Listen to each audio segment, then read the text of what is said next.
হ্যাঁ এভরিওয়ান, সবাই কেমন আছো? আশা করছি সবাই ভালো আছো, সুস্থ আছো। আমিও খুব ভালো আছি, সুস্থ আছি। তো আজ একটা নিয়ে চলে এসেছি নিউ ব্লগ। তো এদিকে দেখো, আমি ছেলেকে সন্ধ্যাবেলা পড়াতে বসে গেছি। তো ছেলের আধা হোম টাস্ক হয়ে গেছে, আর কয়েকটা হোম টাস্ক বাকি আছে। স্কুল থেকে কয়েকটা হোম টাস্ক দিয়েছে। তা এটা বুকসের মধ্যে লেখা আছে কোনটা কালার করতে হবে। ওটাই আমাকে বললো যে ছেলে আমাকে করে দিতে। ও ঠিকঠাকভাবে কালার করতে পারছিল না, তাই বললাম আর ঠিকঠাকভাবে কালার না করলে মার্কস ঠিক করে দিবে না। তাই জন্য আমি ছেলের বুকটা নিয়ে কালার করে দিচ্ছিলাম, আর ছেলে আমাকে এদিকে ভিডিও করে দিচ্ছিল। তো আমার একদমই ইচ্ছে ছিল না এটাতে ভিডিও করার, বাট আমার ছেলে বলছিল মাম্মাম তুমি তো আমাকে কালার করে দিচ্ছ, তুমি এটাকে সবাইকে দেখাবে না? তাই আমাকে ছেলে নিজেই আমাকে ভিডিওটা করে দিচ্ছিল। কিন্তু ভিডিওটা যখন স্টার্ট করেছিল আমি কিন্তু জানিও না, অনেকক্ষণ পরে আমাকে বলেছে, পরে আমাকে দেখিয়েছে। তাই পরে ছেলেকে বলছিলাম তুমি কেন এগুলো করছো, তাই একটু বকাবকি করছিলাম, রাগ হয়ে গেছিলাম, কারণ একদমই ইচ্ছা ছিল না, একদম পাগলির মতন হয়েছিলাম। তো যাই হোক, ঘরেই ছিলাম, তো ঘরে বাইরে গেলে তখন ওখানে আর যখন আমি ব্লগ বানাই আমি কিন্তু মাথা হাতা ঠিক করেই চুল করে, কিন্তু একদম পাগলির মতন হয়ে যায়। আর এতটা গরম দিয়েছিল সেদিন, প্রচণ্ড পরিমাণে গরম লাগছিল।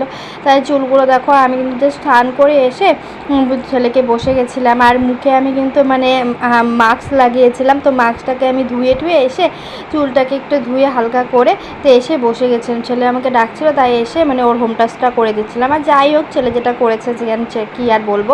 তো এদিকে দেখো, আমি ছেলেকে হোম টাস্ক করে দিচ্ছিলাম। এদিকে মেয়ে আমাকে এসে ডিস্টার্ব করেছিল যে ও আমি দাদাকে পড়াচ্ছি, ওকে কেন পড়াচ্ছি না। দুই ভাই বোনের সন্ধ্যাবেলা পড়াতে বসলে ওদের মারপিট শুরু হয়ে যায়। ও বলবো ওকে পড়াও, ও বলবে ওকে পড়াও, কী বলবো আর। তো তাই মেয়েকে বুঝাচ্ছিলাম তুমি যাও, তারপর দাদা ভাইয়ের হোম টাস্কটা করে তারপর তোমাকে করাও। কিন্তু আমার মেয়ে তো শুনবেই না কিছুতেই। তারপর দেখো প্রচণ্ড কান্নাকাটি করছে, তাই বুঝিয়ে সুঝিয়ে ওকে আমি ওই রুমে পাঠালাম। তো কারণ ছেলের আজকে অনেকটা হোম টাস্ক দিয়েছে, তো হোম টাস্কগুলোই কমপ্লিট করতে হবে। আর কালকে স্কুলে ওকে জমা দিতেই হবে, না হলে ঠিক মার্কস ওকে দিবে না। কারণ সামনের বুধবার থেকে ওর এক্সাম। আজকে হলো শনিবার, এই সামনে বুধবার থেকে এক্সাম শুরু হয়ে যাবে। তার জন্য ওর কালারগুলো। আর এটা কিন্তু অনেক দিন আগের ভিডিও, আমি আজকে আপলোড করছি, কারণ কিছু কারণবশত আমি এটা ছাড়িনি।